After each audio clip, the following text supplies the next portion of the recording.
dia a tothom.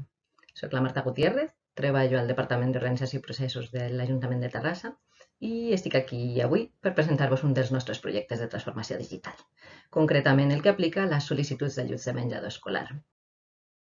És un projecte que es fa necessari al llarg de l'any 2015 perquè detectem una sèrie d'indicadors que ens demostren que no pot continuar així. Perquè us feu una idea, el que consistia en un dispositiu de recollida presencial, es convocaven durant uns dies a les famílies, que anàvem a un lloc on feien cua fins que els hi tocava, l'administratiu revisava els documents i se'ls quedava per després entrar-los a l'ordinador de un en un, basats en les dades en paper.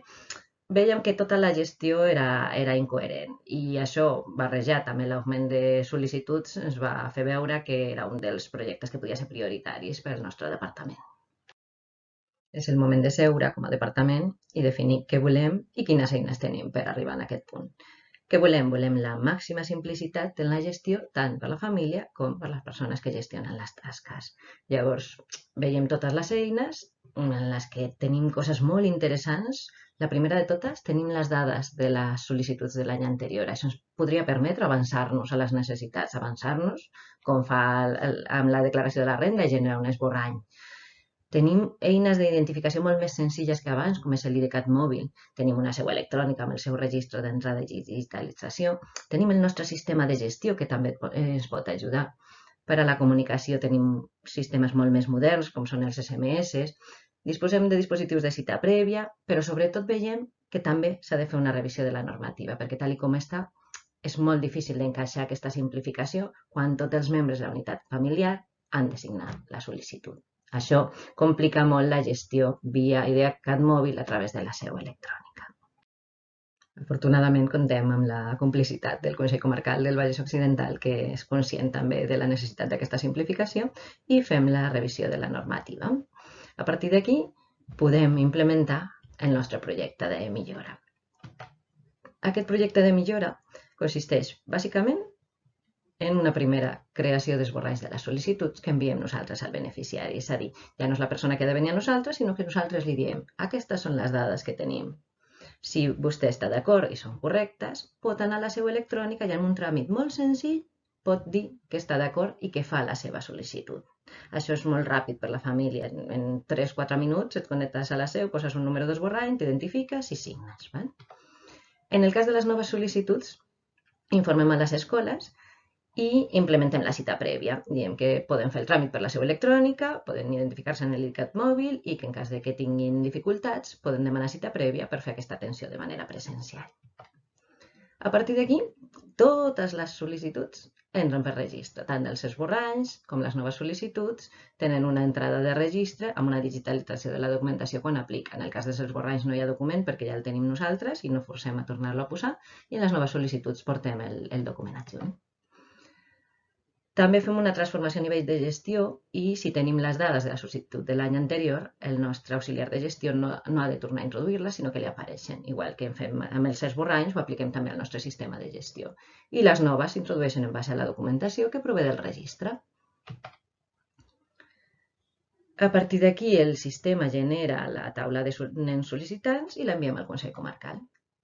Un cop que rebem les respostes del Consell, comuniquem a les famílies a través d'un SMS certificat, on informem si la seva sol·licitud ha estat aprovada, en un 50, en un 100, si ha estat denegada, si hi ha irregularitats, etc.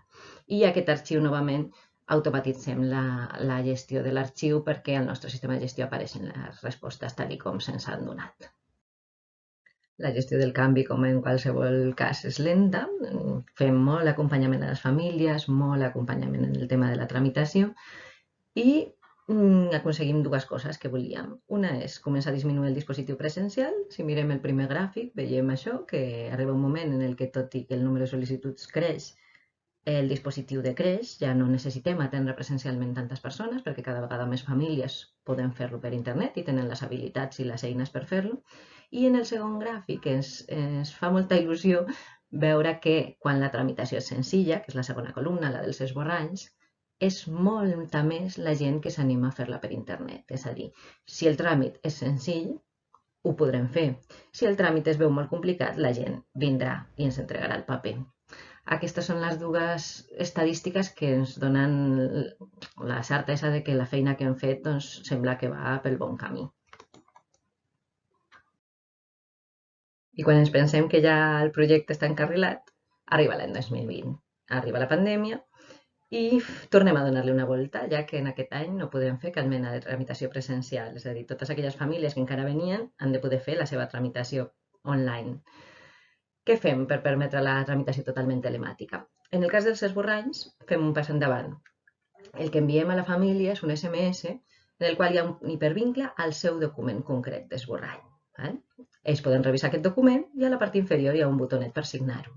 Si l'esborrany és correcte i volen fer la seva sol·licitud, només cal que piquin en aquest botó que surt al document i la seva sol·licitud estarà finalitzada. En cas de que el document no sigui del tot correcte i calgui afegir un nen o treure un nen o canviar l'escola, ells hi posem un hipervincle a la seu electrònica on indicaran el número d'esborrany, indicaran les seves dades personals i la modificació que volen fer del tràmit. En el cas de les noves sol·licituds, es fa tot per tràmit de la seu, fem un tràmit obert i donem a les famílies la possibilitat d'una cita prèvia amb atenció telefònica per acompanyament en aquesta tramitació. Això permet que entre la família i la persona de suport es pugui arribar a tramitar la sol·licitud a la família. Si veiem les estadístiques, és l'any en el que ja l'esborrany ha guanyat molt terreny. Clar, pensem en 2.300 famílies que no han hagut d'anar enlloc, ni fer cap tràmit, ni complicar-se la vida, ni pensar res més, sinó que simplement en el seu telèfon mòbil han pogut veure el seu esborrany, han pogut dir que les dades eren correctes i han finalitzat la seva tramitació de la sol·licitud d'ajut de menjador. I fins aquí el nostre projecte de transformació digital. Espero que us hagi resultat interessant i moltíssimes gràcies per la vostra atenció.